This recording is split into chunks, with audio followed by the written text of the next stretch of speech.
খালেদার মামলার রায় ঘিরে রাজধানীতে সভা সমাবেশ নিষিদ্ধ, গ্রেফতার আরো ৫ শতাধিক, পুলিশকে সহায়তা করবে আওয়ামী লীগ। মুসলিম উদ্বাস্তু সংকট নিরসনে ওআইসিকে আরো সক্রিয় হওয়ার আহ্বান প্রধানমন্ত্রীর, সম্পর্ক উন্নয়নের তাগিদ। রোহিঙ্গাদের নিরাপদ প্রত্যাবাসনে সহযোগিতার আশ্বাস সুইস প্রেসিডেন্টের, কক্সবাজারে ক্যাম্প পরিদর্শন। উচ্চ আদালতে দুর্নীতির অভিযোগ তদন্তে প্রধান বিচারপতিকে আইনমন্ত্রীর অনুরোধ, সুপ্রিম কোর্টে বৈঠক। মালদ্বীপে সাবেক প্রেসিডেন্ট গায়ুম গৃহবন্দী, প্রধান বিচারপতি গ্রেফতার, ভারত যুক্তরাষ্ট্রের হস্তক্ষেপ চেয়েছে বিরোধী দল।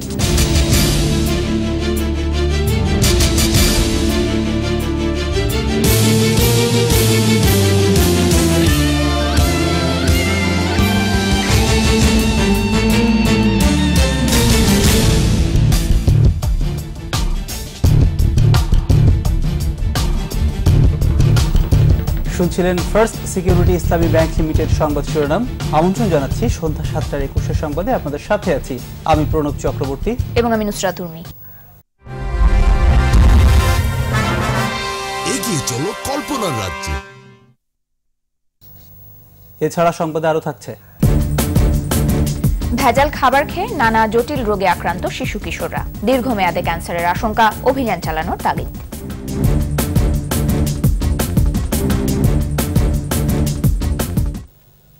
বিএনপি চেয়ারপারসন বেগম খালেদা জিয়ার দুর্নীতি মামলার রায়কে ঘিরে ৮ই ফেব্রুয়ারি ভোর ৪টা থেকে পরবর্তী নির্দেশ না দেয়া পর্যন্ত রাজধানীতে সভা সমাবেশ নিষিদ্ধ করেছে পুলিশ। এদিকে নাশকতার আশঙ্কায় সারা দেশে পুলিশের অভিযানে আটক হয়েছে আরও ৫ শতাধিক। বিএনপি অভিযোগ করেছে গেল ৭ দিনে তাদের ১১০০-র বেশি নেতাকর্মীকে গ্রেপ্তার করা হয়েছে। বিস্তারিত থাকছে রিপোর্টে। আগামী ৮ই ফেব্রুয়ারি বিএনপি চেয়ারপারসন বেগম খালেদা জিয়া ও তার ছেলে তারেক রহমান সহ ৬ আসামির বিরুদ্ধে ঘোষণা করা হবে জিয়া অরফানেজ ট্রাস্ট দুর্নীতি মামলার রায়। ২৫ জানুয়ারি যুক্তিতর্ক উপস্থাপন শেষে এদিন ঠিক করেন বিশেষ আদালতের বিচারক ডক্টর মোহাম্মদ আখতারুজ্জামান। এরই মধ্যে এ রায়ের দিনটিকে ঘিরে নাশকতার আশঙ্কায় সতর্কতামূলক ব্যবস্থা নিয়েছে আইন শৃঙ্খলা রক্ষাকারী বাহিনী। বিশৃঙ্খলা এড়াতে ঢাকা মহানগর এলাকায় ৮ জানুয়ারি ভোর ৪টা থেকে পরবর্তী নির্দেশ না দেয়া পর্যন্ত সভা সমাবেশ নিষিদ্ধ করে বিজ্ঞপ্তি দিয়েছে ঢাকা মেট্রোপলিটন পুলিশ। যানবাহন ও জনসাধারণের চলাচলে প্রতিবন্ধকতা সৃষ্টি ও রাস্তায় দাঁড়িয়ে বা বসে কোনো ধরনের মিছিল সমাবেশ করা যাবে না। এতে আরও বলা হয়েছে, মেট্রোপলিটন এলাকায় শান্তি শৃঙ্খলা রক্ষা ও জননিরাপত্তা নিশ্চিতে সকল প্রকার ধারালো অস্ত্র, বিস্ফোরক দ্রব্য ও দাহ পদার্থ বহন করা যাবে না। এদিকে দেশের বিভিন্ন এলাকায় অভিযানও অব্যাহত রেখেছে পুলিশ। বিএনপি জামাতের আরও ৫ শতাধিক নেতাকর্মীকে আটক করা হয়েছে। দিনাজপুরে জেলা বিএনপির যুগ্ম আহ্বায়ক সহ ১৫ নেতাকর্মীকে আটক করা হয়। জামালপুরে আটক করা হয়েছে ৭০ জনকে। সাতক্ষীরায় বিশেষ অভিযানে জেলা ছাত্রদলের সাধারণ সম্পাদক সহ ৭১ জনকে আটক করা হয়েছে। ঝিনাইদহে নাশকতা বিরোধী বিশেষ অভিযানে বিএনপি জামাত নেতাকর্মী সহ ৬৩ জনকে আটক করেছে পুলিশ। এ সময় উদ্ধার করা হয় ১৮টি হাত বোমা সহ দেশীয় অস্ত্র। এছাড়াও কক্সবাজার, বান্দরবন ও খাগড়াছড়ি থেকে বিএনপি ও সহযোগী সংগঠনের ৫৩ নেতাকর্মীকে আটক করা হয়েছে। মঙ্গলবার সকালে কেন্দ্রীয় কার্যালয়ে বিএনপির সংবাদ সম্মেলনে অভিযোগ করা হয়, সারা দেশে ১১০০-র অধিক নেতাকর্মীকে আটক করেছে পুলিশ। সরকার যেন চূড়ান্ত একটা ক্র্যাকডাউনে নেমেছে যতক্ষণ পর্যন্ত না জাতীয়তাবাদী শক্তিকে মাটির সাথে মেলায়। সকল অত্যাচারকে আলিঙ্গন করার পরেও তারা জেগে উঠছে এবং তারা কথা বলছে, প্রতিবাদ করছে। এ পর্যন্ত প্রায় ১১০০-র অধিক নেতাকর্মীকে গ্রেপ্তার করা হয়েছে। ঢাকা মহানগর দক্ষিণ বিএনপির সভাপতি হাবিবুন নবী খান সোহেল সিলেট থেকে ফেরার পর থেকেই খোঁজ পাওয়া যাচ্ছে না বলেও জানান রিজভী। সে গ্রেপ্তার হলে পুলিশ বা গোয়েন্দা পুলিশ এখনো সেটি জানাচ্ছে না কেন? প্রণব চক্রবর্তী, ২১ টেলিভিশন, ঢাকা। এদিকে খালেদা জিয়ার রায়ের পর প্রতিক্রিয়া আর আগামী নির্বাচন সব ক্ষেত্রেই জোটভুক্ত হয়ে কর্মসূচি পালন করবে বিএনপি। এছাড়া নির্দলীয় সরকারের অধীনে নির্বাচনের জন্য সর্বদলীয় আন্দোলনের কথাও ভাবছেন বিএনপি নেতারা। জামায়াতকে জোট থেকে বাদ না দেওয়ার ইঙ্গিত দিয়েছেন তারা। তাপসী রাবের ৩ পর্বের রিপোর্টের দ্বিতীয় পর্ব। গেল ১৯ বছর ধরে জোটবদ্ধ রাজনীতি করছে বিএনপি ও মুক্তিযুদ্ধে বিরোধিতাকারী দল জামায়াতে ইসলামী। ১৯৯৯ সালের ৩০শে মে ৪ দলীয় ঐক্যজোটের মাধ্যমে পথ চলা শুরু এই জোটের। ১০ম জাতীয় সংসদ নির্বাচন বর্জন সহ অবরোধ আন্দোলনে একই সঙ্গে ছিল এই জোট। তবে যুদ্ধাপরাধীদের বিচার ও প্রগতিশীল রাজনৈতিক দলগুলোর সঙ্গে সম্পর্ক উন্নয়নের কারণে বিএনপির সঙ্গে সম্পর্কে চির ধরে জামায়াতের। গত বছরের ১০ই মে বিএনপির ভিশন 2030 উপস্থাপনের সময়ও দেখা যায়নি জামায়াতের কোনো নেতাকে। এছাড়া আন্তর্জাতিক মহলেও জামায়াতকে নিয়ে অস্বস্তি রয়েছে। তবে বিএনপির নীতি নির্ধারণী ফোরাম স্থায়ী কমিটির সদস্য মওদুদ আহমদ বলেন, কোন দলের সঙ্গে জোটবদ্ধ হয়ে আন্দোলন করা হবে সেই কৌশল বিএনপি নির্ধারণ করবে। আন্দোলন তো আমরা এতদিন জোটবদ্ধই ছিলাম, তো এখন জোটবদ্ধ না থাকার তো কোনো কারণ নেই। যদি আন্দোলনে কোনো কর্মসূচি নেওয়া হয় সেটা ২০ দলীয় জোটের ভিত্তিতে নেওয়া হবে, সকলের জন্য একসঙ্গে হবে।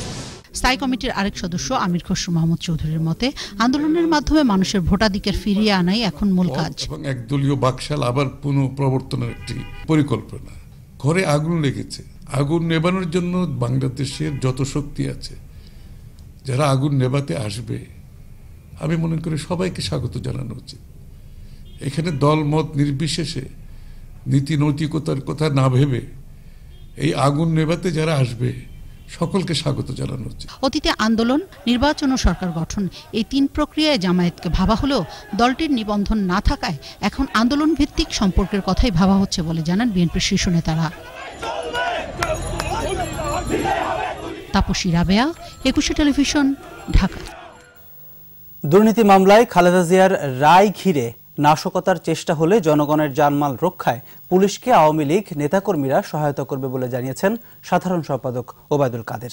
এদিকে বিএনপি রাস্তায় নৈরাজ্য করলে আইন শৃঙ্খলা বাহিনী তা প্রতিহত করবে বলে জানিয়েছেন বাণিজ্যমন্ত্রী Tofail Ahmed. জেউ জুবায়েরের report. Zia orphanage trust দুর্নীতি মামলার রায় ঘিরে উত্তাপ ছড়িয়েছে রাজনৈতিক অঙ্গনে। ধানমন্ডিতে আওয়ামী লীগ সভাপতির রাজনৈতিক কার্যালয়ে এক বৈঠক শেষে সাধারণ সম্পাদক ওবায়দুল কাদের বলেন, মামলার ব্যাপারে সরকারের কোনো সংশ্লিষ্টতা নেই, তবে রায়ের দিন বিএনপি নাশকতার চেষ্টা করলে পুলিশকে আওয়ামী লীগ নেতাকর্মীরা সহায়তা করবে বলে জানান ওবায়দুল কাদের। পরিস্থিতি মোকাবিলা করবে, প্রয়োজনে জনগণের জানমাল নিরাপত্তা রক্ষায় আওয়ামী লীগের নেতা কর্মীরা পাশে থাকবে। এদিকে সচিবালয়ে বাণিজ্যমন্ত্রী তোফায়েল আহমেদ জানান, বিএনপির নৈরাজ্য কোনোভাবেই মেনে নেওয়া হবে না। যাতে বেগম খালেদা জিয়া নিরাপদে তার গন্তব্যস্থানে পৌঁছতে পারেন, যাতে রাষ্ট্রে কোনো গোলযোগ সৃষ্টি না হয়, যাতে কেউ তাকে বাধাগ্রস্ত করতে না পারে, আইন প্রয়োগকারী সংস্থা সেই ব্যবস্থা নিয়েছে। আরেক অনুষ্ঠানে যুগ্ম সাধারণ সম্পাদক মাহবুব উল আলম হানিফ বিএনপিকে আইনের প্রতি শ্রদ্ধাশীল হওয়ার আহ্বান জানান। এই রায়কে কেন্দ্র করে আজকে দেশের মধ্যে নানান ধরনের অসত্য তথ্য দিয়ে বিভ্রান্ত করার চেষ্টা করা হচ্ছে। জেউ জুবায়ের, একুশে টেলিভিশন, ঢাকা। রোহিঙ্গা সহ মুসলিম উদ্বাস্তু সংকট নিরসনে ওআইসিকে আরো সক্রিয় পদক্ষেপ নেওয়ার আহ্বান জানিয়েছেন প্রধানমন্ত্রী শেখ হাসিনা। সকালে রাজধানীর হোটেল সোনারগাঁয়ে ওআইসি ভুক্ত দেশগুলোর পর্যটন মন্ত্রী পর্যায়ের ১০ম অধিবেশনের উদ্বোধনী অনুষ্ঠানে তিনি এই আহ্বান জানান। ইসলামী অর্থনীতিতে নেতৃত্ব দিতে সংস্থাটিকে শক্তিশালী ভূমিকায় দেখতে চান প্রধানমন্ত্রী। আরো জানাচ্ছেন মামুন রশিদ। মুসলিম বিশ্বের শীর্ষ সংগঠন ওআইসি সদস্য দেশগুলোর পর্যটন মন্ত্রী পর্যায়ের ১০ম অধিবেশন এবার অনুষ্ঠিত হচ্ছে ঢাকায়। এসেছেন ৫৭টি দেশের মন্ত্রী ও সংশ্লিষ্ট প্রতিনিধিরা। পর্যটন বিষয়ক এই সম্মেলনের উদ্বোধনী আয়োজনে প্রধান অতিথি হিসেবে যোগ দেন প্রধানমন্ত্রী শেখ হাসিনা। পরবর্তী ২ বছরের জন্য বাংলাদেশকে ওআইসির পর্যটন বিষয়ক এই অঙ্গ সংগঠনের চেয়ারম্যান নির্বাচিত করায় ধন্যবাদ জানান প্রধানমন্ত্রী। ইসলামিক পর্যটনে বাংলাদেশ নেতৃত্বে আসায় আঞ্চলিক সহযোগিতা নতুন মাত্রা পাবে বলে নিজের আশাবাদ জানান শেখ হাসিনা। দেশগুলোর পর্যটন ও আন্তঃসম্পর্ক উন্নয়নের তাগিদ দেন প্রধানমন্ত্রী। বাংলাদেশের পর্যটন সম্ভাবনা, যোগাযোগ ব্যবস্থা, মুসলিম ঐতিহ্য, ইসলামী মূল্যবোধ ও বিনিয়োগ বান্ধব শান্তিপূর্ণ পরিবেশকে মূল্যায়নে নিয়ে ওআইসি সদস্য দেশগুলোকে এর সুযোগ গ্রহণের আহ্বান জানান প্রধানমন্ত্রী। সরকার স্থানীয় আন্তর্জাতিক বিনিয়োগকারীদের জন্য আকর্ষণীয় বিনিয়োগ প্রণোদনা ও সুযোগ সুবিধা প্রদান করে যাচ্ছে। ইসলামী অর্থনীতিকে সম্ভাবনার নতুন খাত হিসেবে তুলে ধরে সংস্থাটিকে আরো জোরালো ভূমিকা পালনের আহ্বান জানান তিনি। সদস্য দেশগুলোর মধ্যে পর্যটন সহ অর্থনৈতিক ও সাংস্কৃতিক বিভিন্ন ক্ষেত্রে শক্তিশালী ও নিবিড় সম্পর্ক গড়ে তোলা অপরিহার্য। রোহিঙ্গা সহ মুসলিম উদ্বাস্তু সংকট নিরসনেও সংস্থাটিকে আরো সক্রিয় পদক্ষেপ নেয়ার আহ্বান জানান শেখ হাসিনা। এ বিষয়ে ওআইসির বহুমাত্রিক ভূমিকা প্রশংসা দাবি রাখে। সারা বিশ্বের মুসলমানদের মিলিত কণ্ঠস্বর হিসেবে ওআইসির সকল সদস্য রাষ্ট্রের প্রতি সমর্থন ও সহযোগিতা মুসলিম বিশ্বের স্বার্থ রক্ষায় সহায়ক হবে। জঙ্গিবাদের মোড়কে বিশ্বব্যাপী ছড়িয়ে দেয়া মুসলিম ভীতি দূর করতে ইসলামী পর্যটনকে কাজে লাগানোর জন্য বাংলাদেশের পক্ষ থেকে সুপারিশ তুলে ধরা হয় অধিবেশনে। আর ইসলামী ঐক্যের বিষয়ে ওআইসির অঙ্গীকারের কথাও জানান সংস্থাটির মহাসচিব মামুন রশিদ, 21 টেলিভিশন, ঢাকা। এদিকে রোহিঙ্গা শরণার্থীরা যাতে নিরাপদে এবং সম্মানের সঙ্গে নিজ দেশে ফিরে যেতে পারে সেজন্য বাংলাদেশের সাথে কাজ করবে সুইজারল্যান্ড। উখিয়ায় কুতুপালং রোহিঙ্গা ক্যাম্প পরিদর্শন শেষে একথা বলেন দেশটির সফররত প্রেসিডেন্ট অ্যালাইন বেরসে। পরে বিভিন্ন দাতা সংস্থার ত্রাণ কার্যক্রম ঘুরে দেখেন তিনি।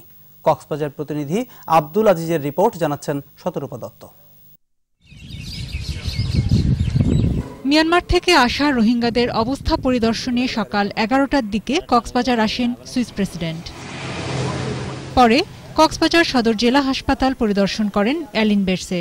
এ সময় চিকিৎসা সরঞ্জাম সহ সুইস অনুদান হস্তান্তর করা হয়। দুপুরে উখিয়ায় কুতুপালং রোহিঙ্গা ক্যাম্প পরিদর্শন করেন তিনি। শরণার্থীরা যাতে স্বেচ্ছায় নিরাপদে এবং সম্মানের সঙ্গে মিয়ানমারে ফিরে যেতে পারে সেই লক্ষ্যে কাজ করার প্রতিশ্রুতি দেন প্রেসিডেন্ট।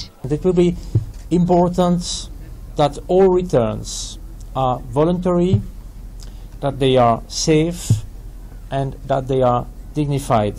ক্যাম্প পরিদর্শনের সময় নির্যাতনের শিকার 10 রোহিঙ্গার সঙ্গে কথা বলেন সুইস প্রেসিডেন্ট। আশ্রিতদের মাঝে ত্রাণ বিতরণ করেন তিনি।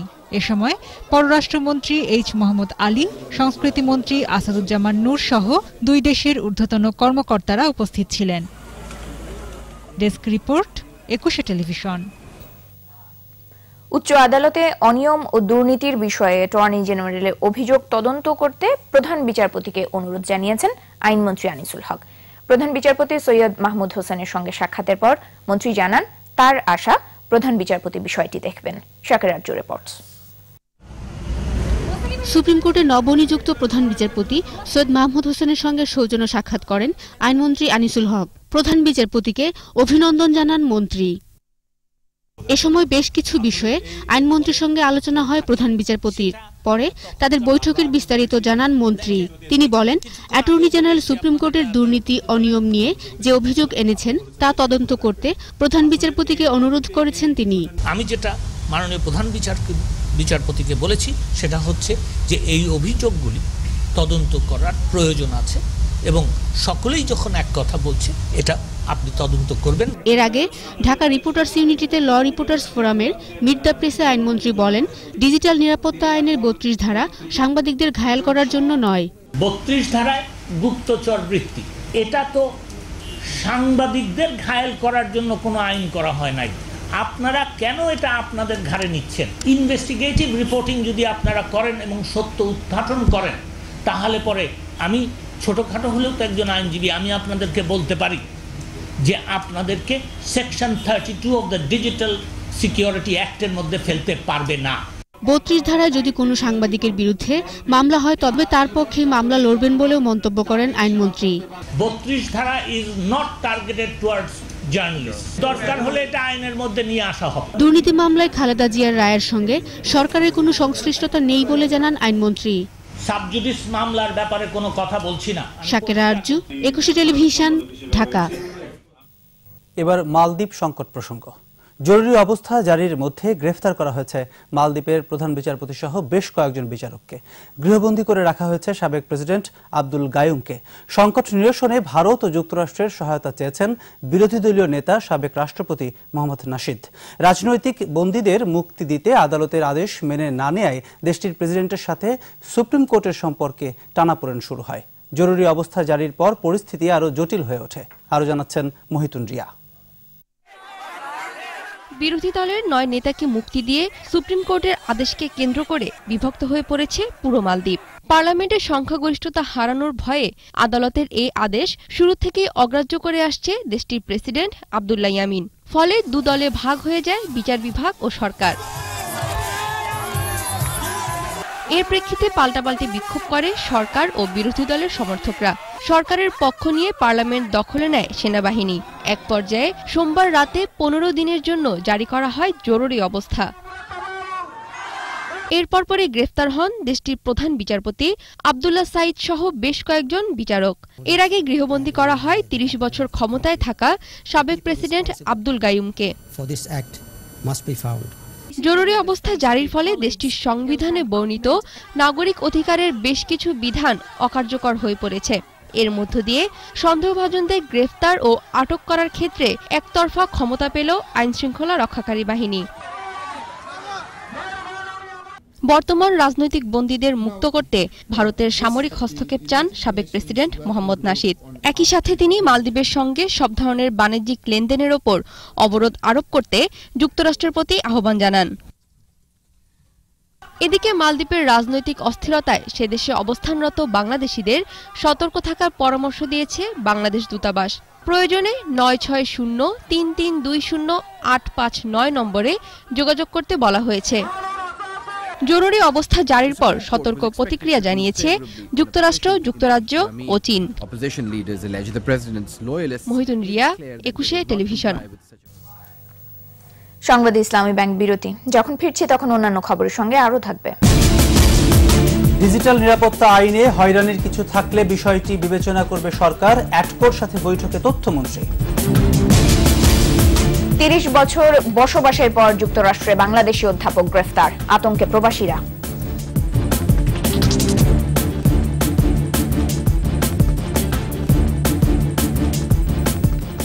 আবারও আমন্ত্রণ সন্ধ্যা ৭টার ২১ সংবাদে। বেসরকারি বিশ্ববিদ্যালয়গুলোতে জঙ্গিবাদের উত্থান যাতে না ঘটতে পারে সেজন্য উপাচার্যদের বিশেষ ভূমিকা রাখার আহ্বান জানালেন রাষ্ট্রপতি মোহাম্মদ আব্দুল হামিদ। বঙ্গভবনে বেসরকারি বিশ্ববিদ্যালয়ের ভিসিদের সাথে মতবিনিময়ে রাষ্ট্রপতি আরও বলেন, অনেক বেসরকারি বিশ্ববিদ্যালয়ের শিক্ষার্থী জঙ্গি কার্যক্রমে সম্পৃক্ত থাকার প্রমাণ পাওয়া গেছে। এছাড়া ব্যবসায়িক চিন্তা বাদ দিয়ে শিক্ষার মান উন্নয়নে ও পরিবেশ নিশ্চিত করার প্রতিও গুরুত্ব আরোপ করেন রাষ্ট্রপতি আব্দুল হামিদ। বেসরকারি বিশ্ববিদ্যালয় সমূহ শিক্ষক নিয়োগের ক্ষেত্রে মান নিশ্চিত করতে হবে। শিক্ষক নিয়োগের ক্ষেত্রে যোগ্যতা সমন্বিত মানদণ্ড উল্লেখপূর্বক সকল বিশ্ববিদ্যালয়ের জন্য অনুসরণীয় একটি নীতিমালা প্রণয়ন করা প্রয়োজন। ছাত্রছাত্রীগণ ধর্মীয় উগ্রবাদে জড়িয়ে পড়ছে কিনা তা পর্যবেক্ষণের জন্য বিশ্ববিদ্যালয় কর্তৃক একটি তদারকি কমিটি গঠন করতে হবে। কিছু কিছু বিশ্ববিদ্যালয়ে এ ধরনের শোনা যায় যে শিক্ষকদের মধ্যেও এই ধরনের ব্যাপারগুলি আছে, তো সেখানে তো এটা হলে তো আরো বেশি ভয়াবহ হয়ে যায়। ডিজিটাল নিরাপত্তা আইন গণমাধ্যমের জন্য উদ্বেগজনক কিংবা হয়রানিমূলক হলে তা পরিমার্জনের জন্য বিবেচনা করবে সরকার, জানিয়েছেন তথ্যমন্ত্রী হাসানুল হক ইনু। বিকেলে television owners association of Bangladesh অ্যাটকোর সঙ্গে বৈঠক শেষে মন্ত্রী বলেন, গণমাধ্যম কর্মীদের উদ্বেগ কিংবা হয়রানির কোনো বিষয় থাকলে তা সমাধান করার লক্ষ্যে সর্বোচ্চ অগ্রাধিকার দেওয়া হবে। তবে কতটুকু পরিমার্জন করা হবে সেটা গণমাধ্যম থেকে লিখিত পাবার পর করা যেতে পারে বলে জানান তথ্যমন্ত্রী। ডিজিটাল বাংলাদেশের ১৬ কোটি মানুষের নিরাপত্তা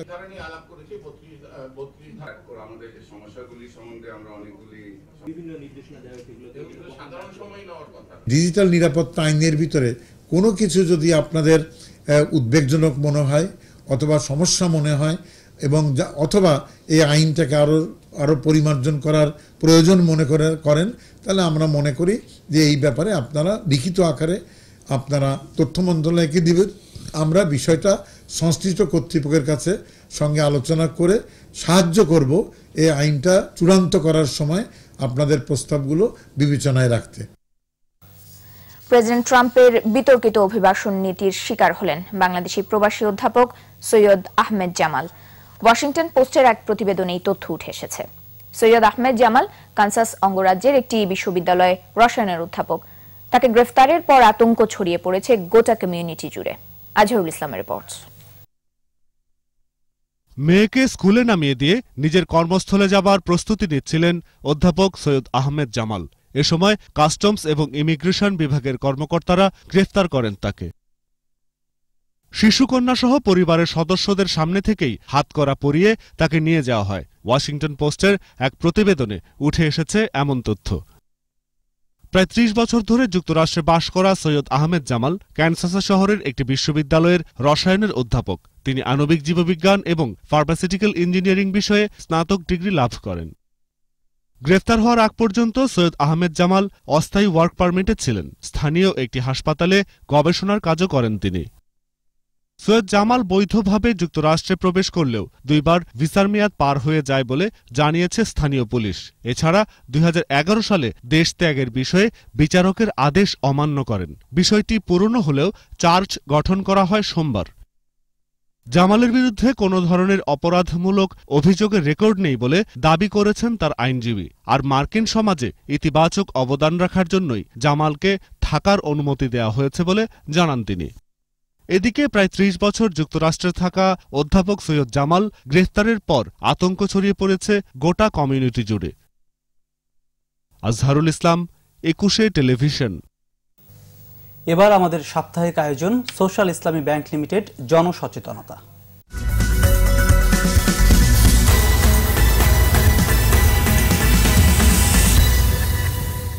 ভেজাল খাবার খেয়ে পেটের পীড়া সহ নানা জটিল রোগে আক্রান্ত হচ্ছে শিশু কিশোররা।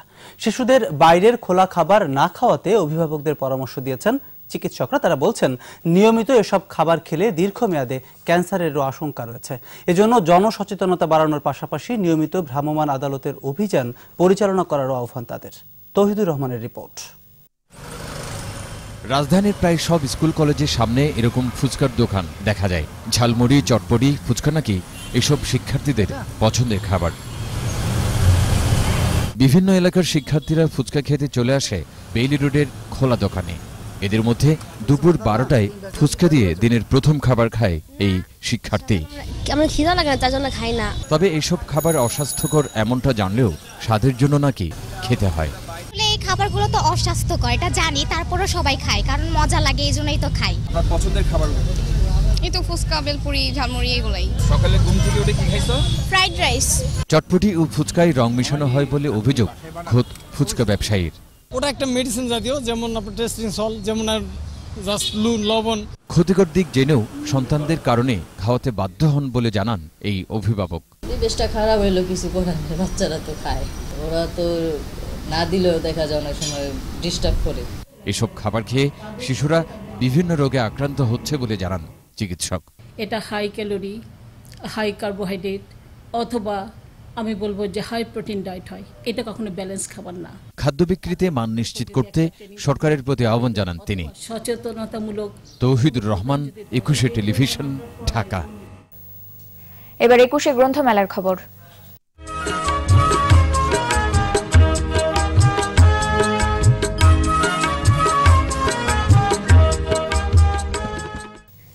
অমর 21 গ্রন্থমেলার ষষ্ঠ দিনে নতুন বই এসেছে 138টি।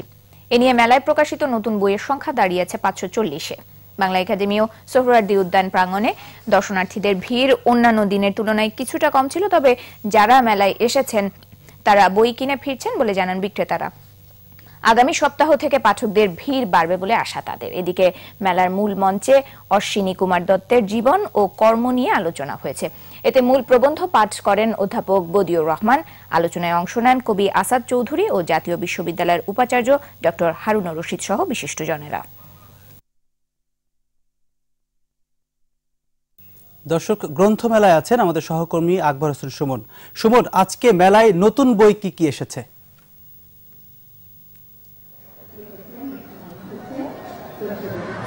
ধন্যবাদ। আমি এই মুহূর্তে রয়েছি রাজধানীর সোহরাওয়ার্দী উদ্যানে। আপনারা জানেন যে আসলে এখানে বইমেলা আজকে ষষ্ঠ দিনে আজকে 138টি নতুন বই এসেছে এবং সব মিলিয়ে এই 6 দিনে মোট 540টি নতুন বইয়ের সংখ্যা আমরা রেকর্ড করেছি এবং যতটা আসলে প্রকাশকরা আশা করছেন যে আসলে শুরুতেই অর্থাৎ প্রথম সপ্তাহে যে পরিমাণ দর্শক বা পাঠকদের আনাগোনার তারা আশা করেছিলেন আসলে ততটা এখন পর্যন্ত তারা পাননি। তো যেটি হচ্ছে যে বাংলা একাডেমির মূল মঞ্চে যে আলোচনা কেন্দ্রটি রয়েছে মূল মঞ্চে, সেখানে আজকে যে অশ্বিনী কুমার দত্তকে নিয়ে আলোচনা করা হয়েছে, সেখানে যারা আলোচক ছিলেন তাদের মধ্যে কবি আসাদ চৌধুরী এবং জাতীয় বিশ্ববিদ্যালয়ের উপাচার্য ডক্টর হারুনুর রশিদ, তিনি যে আলোচনাটি করেছেন অশ্বিনী কুমার দত্তকে নিয়ে, যে আসলে নতুন বই আসুক বা নতুন তরুণ লেখক সৃষ্টি হচ্ছে, তরুণ কবি সৃষ্টি হচ্ছে এবং প্রতিটি বই মেলাই আসলে নতুন করে অনেক কবির সৃষ্টি করছে এবং তাদের নতুন নতুন বইও আসছে। কিন্তু আসলে লেখার মান কিংবা পাঠকদের কতটা স্পর্শ করছে এই লেখা, এটি হচ্ছে একটি প্রশ্ন। এবং যারা আলোচনায় ছিলেন, বিশেষ করে বিশিষ্ট কবি আসাদ চৌধুরী, তিনি জানিয়েছেন যে আসলে এই লেখাগুলো কতটা মানসম্মত হচ্ছে, অর্থাৎ কিনা আন্তর্জাতিক অঙ্গনে এই লেখাগুলোর মান কতটা সুস্পষ্ট হচ্ছে, এই বিষয়টিও আসলে তরুণ লেখকদের প্রতি তিনি একটি আহ্বান জানিয়েছেন যে আসলে লেখাগুলো যেন স্পষ্ট হয়, যাতে পাঠকদের কাছে সহজবোধ্য হয়। তো এই ছিল আমার কাছে সর্বশেষ জাতীয় গ্রন্থমেলার সর্বশেষ পরিস্থিতি। সুমন, ধন্যবাদ আপনাকে। দর্শক, বইমেলা থেকে আমাদের সহকর্মী আকবর হোসেন সুমন ছিলেন আমাদের সাথে। এবার আমাদের বিশেষ আয়োজন অমর একুশে।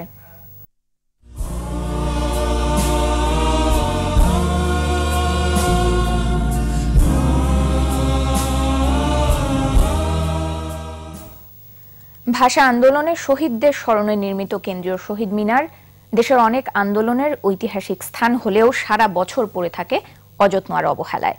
এমনকি নানা মহলের দাবির পরও সেখানে বাংলা ভাষার আন্দোলনের ইতিহাসের তথ্য সম্বলিত কোনো স্মারক স্তম্ভ নেই।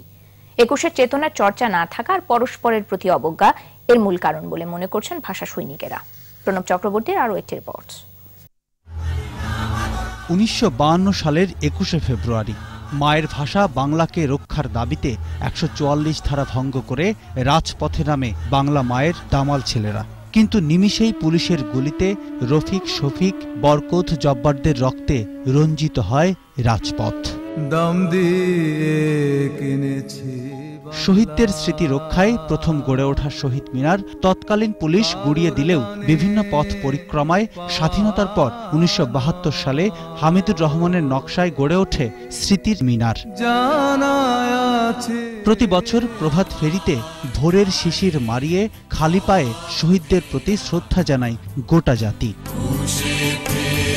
কিন্তু বছর জুড়েই যেন অবমাননার মহা উৎসব চলে এখানে। জুতা পায়ে মূলবেদিতে ওঠা, ময়লা ফেলা আর রাতে অসামাজিক কর্মকাণ্ড, এ বিষয়ে ক্ষোভ আছে তরুণ প্রজন্মের মাঝেও। শহীদদের স্মৃতিচারণে এই জিনিসটা করছে, এই জিনিসটাকে পরিষ্কার পরিচ্ছন্নতা রাখা আমাদেরই দায়িত্ব। তাদের সম্মানে সামান্য জুতা খুলে উপরে ওঠা, এটা তো আমাদের কাছে বড় কিছু নয়। এই একটা জায়গা যেখানে এসে আমরা কাঁদতে পারি, শহীদদেরকে সম্মান দেখাতে পারি, এই জায়গাগুলোকে আপনারা নোংরা করবেন না, এই জায়গাকে ভালোবাসুন। এই স্মৃতির মিনার নির্মাণের পেছনে যে ইতিহাস, সে কথা লেখা নেই কোথাও। যাদের আন্দোলন আর ত্যাগে বাংলা ভাষায় কথা বলা নেই তাদের কথাও।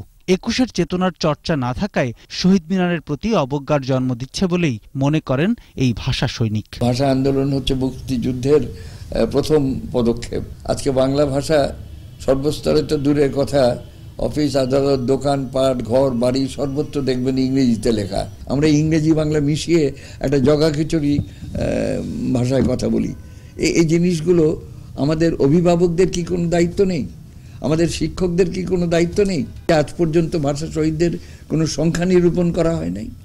কজন ভাষা শহীদ হয়েছে? জাতীয় যে কোনো সংকট মোকাবেলায় শহীদ মিনার যা বাঙালির অবিচল আস্থার জায়গা বলে মনে করেন তিনি। ওই কেন্দ্রীয় শহীদ মিনারে দাঁড়িয়ে তারপরে আমাদের ইয়েটাকে তৈরি করি, বক্তব্য দেই, তাদের কাছ থেকে আমাদের আদেশ গ্রহণ করি। শহীদ মিনার মোটরসাইকেল, সাইকেল এগুলো চালানোর জায়গা? শহীদ মিনার কি গাঁজা খাওয়ার জায়গা, প্রেম করার জায়গা? শহীদ মিনার আমাদের সবার, এটাকে পরিচ্ছন্ন পরিষ্কার করে রাখতে, যাতে সেখানে যে পরিবেশটুকু রয়েছে সেটাকে ফিরিয়ে আনার জন্য। শুধু একটি দিন বা একটি মাস নয়, সারা বছর শহীদ মিনারের মর্যাদা রক্ষা করলেই ভাষা আন্দোলনের শহীদ সূর্য সন্তানদের শ্রদ্ধা জানানো হবে, এমনটাই মত গর্বিত উত্তরসূরিদের। প্রণব চক্রবর্তী, 21 টেলিভিশন, ঢাকা। 52-র ভাষা আন্দোলনে রক্তঝরা ফেব্রুয়ারিতে যেসব কিশোর আন্দোলন সংগ্রামে সামনের কাতারে ছিলেন ময়মনসিংহের মুক্তাগাছার খন্দকার আব্দুল মালেক শহীদুল্লাহ তাদের মধ্যে অন্যতম। তবে ভাষা আন্দোলনের 66 বছর পরেও পাননি রাষ্ট্রীয় স্বীকৃতি ও মর্যাদা। বয়সের ভারে নুজ্জ এই ভাষা সৈনিকের এখন দিন কাটে গল্প, আড্ডায় আর পরিবার পরিজন নিয়ে। ময়মনসিংহ প্রতিনিধি আতাউর রহমান জুয়েলের রিপোর্ট, জানাচ্ছেন Masum আলিসা। State language of Pakistan রাষ্ট্রভাষা বাংলার দাবিতে ঢাকা বিশ্ববিদ্যালয়ের ক্যাম্পাস তখন উত্তাল, অগ্নিগর্ভ। সবখানেই একই আলোচনা, রাষ্ট্রভাষা বাংলা চাই। এর ঢেউ লাগে ময়মনসিংহের তৎকালীন মহকুমা জামালপুরের দেওয়ানগঞ্জেও। দেওয়ানগঞ্জ কোঅপারেটিভ স্কুলের ছাত্রদের সঙ্গে ভাষা আন্দোলনের মিছিলে যোগ দেন নবম শ্রেণীর কিশোর খন্দকার আব্দুল মালিক শহীদুল্লাহ। বাড়ি ময়মনসিংহের মুক্তাগাছায় হলেও বাবার সরকারি চাকরির কারণে ওই স্কুলে পড়তেন তিনি। হরতাল, ট্রেন অবরোধ ও মিছিলে নেতৃত্ব দেয় হারাতে হয় ছাত্রত্ব। তারপরও ভাষা আন্দোলনের লড়াই থেকে দমাতে পারেনি মালিককে। আত্মগোপন আর কারাবরণ কিশোর মালিকের স্বাভাবিক জীবন বিপর্যস্ত করে তোলে। রাষ্ট্র অবশ্য কোনো মর্যাদা দেয় নাই, যেমন ভাবে মুক্তিযোদ্ধাদের এটা মর্যাদা দিয়েছে। ভাষা সৈনিক আব্দুল মালিকের এখন দিন কাটে বই পড়ে, পরিবার পরিজনদের সাথে গল্প করে। একটা মাত্র দাবি, রাষ্ট্রভাষা যাদের জীবনটা বিপর্যস্ত হয়েছে তাদেরকে অন্তত সান্ত্বনা স্বরূপ একটা পুরস্কার দেওয়া উচিত। ৬৬ বছরেও এই ভাষা সংগ্রামী রাষ্ট্রীয় স্বীকৃতি না পাওয়ায় হতাশ পরিবার ও স্থানীয়রা। জীবনের শেষ প্রান্তে এসে গেছে, আমি চাইবো স্ত্রী হিসাবে উনি যাতে রাষ্ট্রীয় মর্যাদাতে পান, তারা যেন সেই সম্মানটুকু, সেই স্বীকৃতিটুকু অন্তত পায়। মালিক ভাই যেন সরকারি স্বীকৃতিপ্রাপ্ত একজন ব্যক্তি হন। আর ভাষা সংগ্রামীদের রাষ্ট্রীয় মর্যাদা দেওয়ার দাবি জানিয়েছেন শিক্ষাবিদরা। এইসব গুণীজন যারা নানান জায়গায় রয়েছেন, আব্দুল মালিক শহীদুল্লাহর মতো, তাদেরকে খুঁজে বের করা এবং সামনে নিয়ে আসা। সর্বস্তরে চালু হোক বাংলা ভাষা। পরন্তু বেলায় এটাই চাওয়া ভাষা সংগ্রামী খন্দকার আব্দুল মালিক শহীদুল্লাহর। ভাষাই বাঙালির চেতনাটা বাড়িয়ে দেয়। মাসুম আলিসা, 21 টেলিভিশন। ইসলামী ব্যাংক বিরতি, যখন ফিরবো তখন অন্যান্য খবরের সঙ্গে আরো থাকবে। শাহজালাল বিমানবন্দরে কাস্টমস হাউসের দেয়াল ধসে নির্মাণ শ্রমিক নিহত, সুরক্ষা ব্যবস্থা ছিল না বলছে ফায়ার সার্ভিস। আরেকটি ব্ল্যাক মানডে দেখলো যুক্তরাষ্ট্রের পুঁজিবাজার, বড় দরপতন বিশ্বের প্রায় সব শেয়ার মার্কেটে।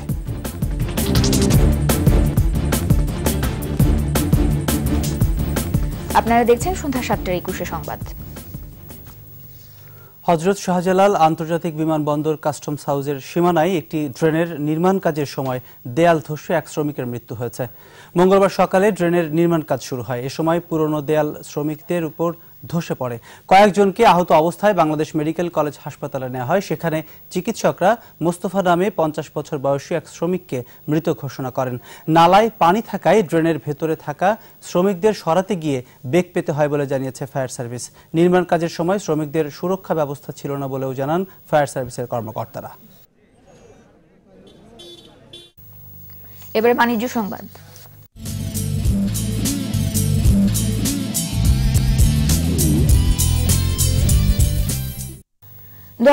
সালের পর আরও একটি ব্ল্যাক মানডে দেখল বিশ্ব পুঁজিবাজার। সুদের হার বাড়ার আশঙ্কায় সোমবার যুক্তরাষ্ট্রের শেয়ার বাজারে 6 বছরের মধ্যে সর্বোচ্চ দরপতন হয়েছে, যার ধাক্কা লেগেছে এশিয়া, ইউরোপ ও অস্ট্রেলিয়া সহ বিশ্বের প্রায় সব শেয়ার মার্কেটে। এবারে মডার্ন ডায়াগনস্টিক সেন্টার আন্তর্জাতিক সংবাদ।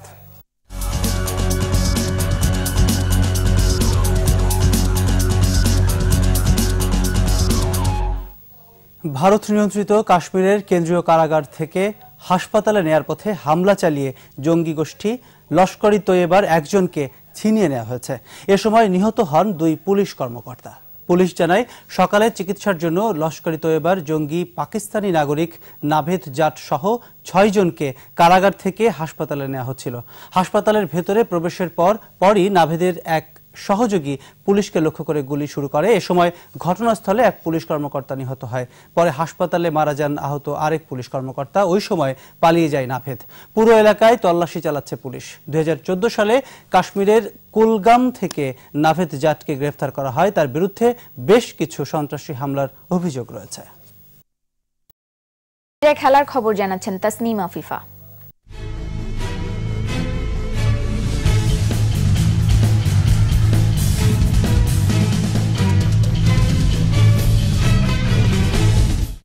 ধন্যবাদ। শুরুতেই বাংলাদেশ শ্রীলঙ্কা টেস্ট সিরিজ প্রসঙ্গ।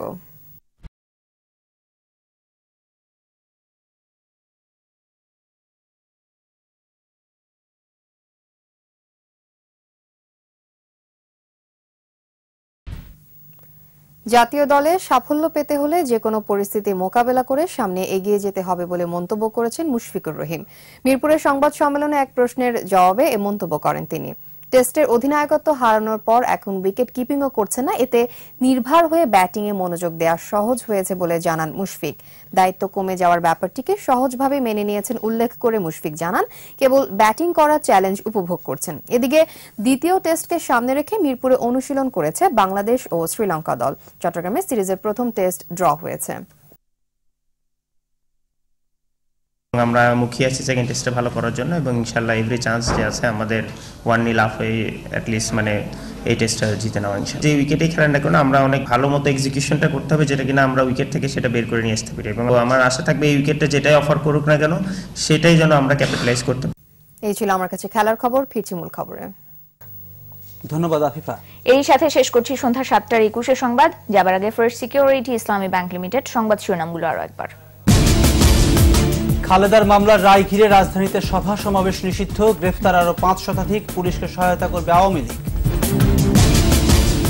মুসলিম উদ্বাস্তু সংকট নিরসনে ওআইসিকে আরো সক্রিয় হওয়ার আহ্বান প্রধানমন্ত্রীর, সম্পর্ক উন্নয়নের তাগিদ। রোহিঙ্গাদের নিরাপদ প্রত্যাবাসনের সহযোগিতার আশ্বাস সুইস প্রেসিডেন্টের, কক্সবাজারে ক্যাম্প পরিদর্শন। উচ্চ আদালতে দুর্নীতির অভিযোগ তদন্তে প্রধান বিচারপতিকে আইনমন্ত্রীর অনুরোধ, সুপ্রিম কোর্টে বৈঠক। মালদ্বীপে সাবেক প্রেসিডেন্ট গায়ুম গৃহবন্দী, প্রধান বিচারপতি গ্রেফতার, ভারত যুক্তরাষ্ট্রের হস্তক্ষেপ চেয়েছে বিরোধী দল। দর্শক, সর্বশেষ খবর জানতে ডায়াল করুন 2021 নম্বরে আর ভিজিট করুন 21-tv.com এই ওয়েবসাইটে। এছাড়া ফেসবুকে লগ ইন করতে পারেন facebook.com/2124 অনলাইনে। আমাদের পরের সংবাদ রাত 9টায় দেখার আমন্ত্রণ রইল। ধন্যবাদ সবাইকে।